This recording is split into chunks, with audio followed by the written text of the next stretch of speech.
Have you ever heard of a man who wrestled with God and lived to tell the story?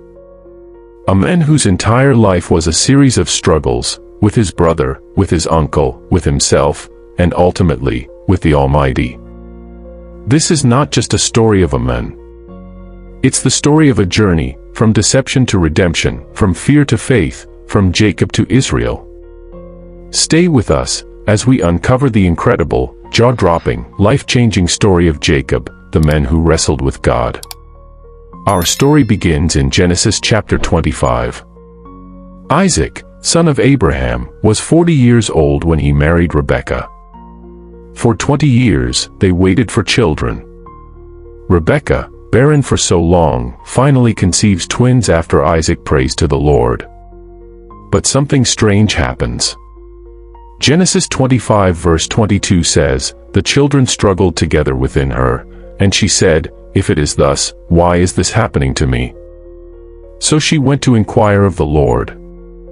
And the Lord answered with a prophecy, 'Two nations are in your womb, and two peoples from within you shall be divided. The one shall be stronger than the other, the older shall serve the younger.' When the twins were born, the first came out red and hairy, Esau. The second came out grasping Esau's heel, Jacob, which means he grasps the heel, or figuratively, he deceives. From the very beginning, Jacob was a contender. As the boys grew, Esau became a skilled hunter and Jacob stayed among the tents. Genesis 25 verse 28 tells us that Isaac loved Esau because he ate of his game, but Rebekah loved Jacob. One day, Esau returned from the field famished. Jacob was cooking stew. Esau begged for some, but Jacob saw an opportunity. Genesis 25 verse 31, Jacob said, "Sell me your birthright now." Esau, in his hunger, agreed. For a bowl of lentil stew, he sold his rights as the firstborn, the inheritance, the leadership, and the spiritual blessing. But Jacob wasn't done.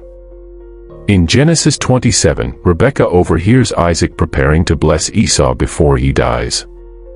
She instructs Jacob to disguise himself with Esau's clothes and goat skins to fool his blind father. The plan works.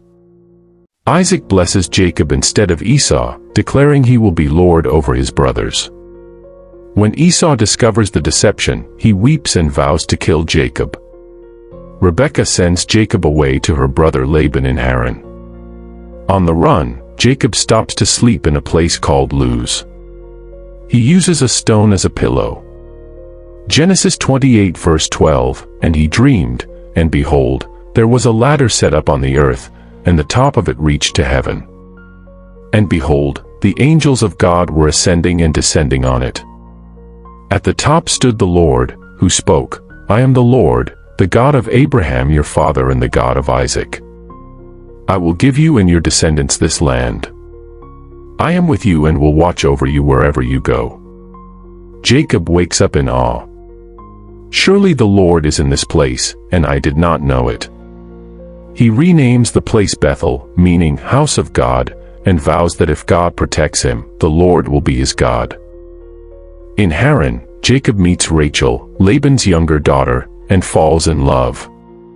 He agrees to work 7 years for her hand in marriage.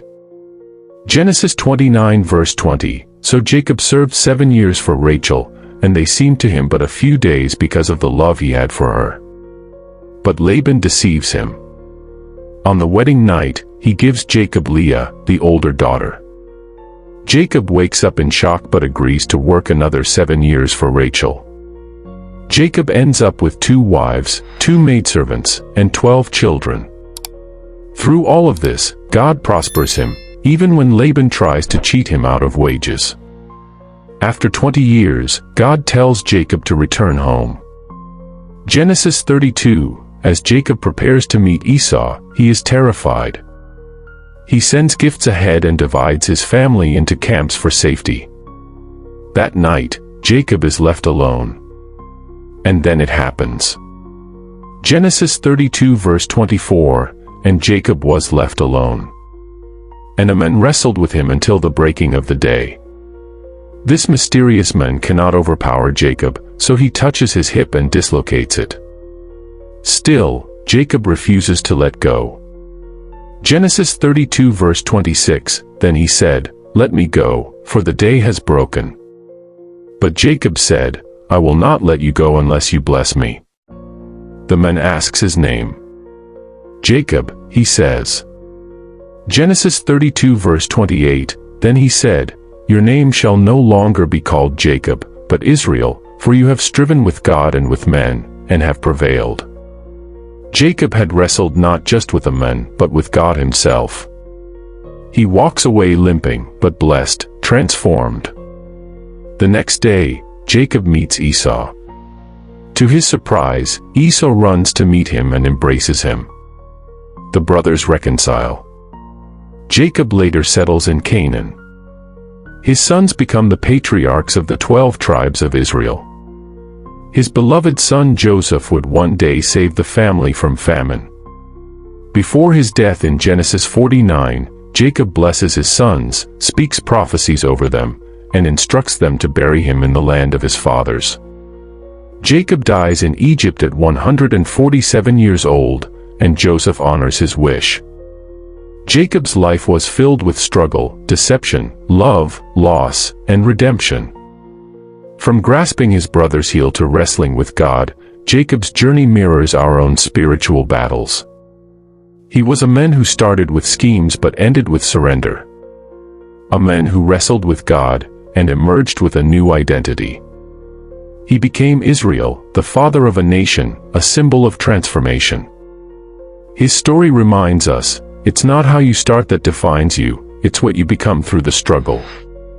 Don't forget to like, share, and subscribe for more powerful Bible stories.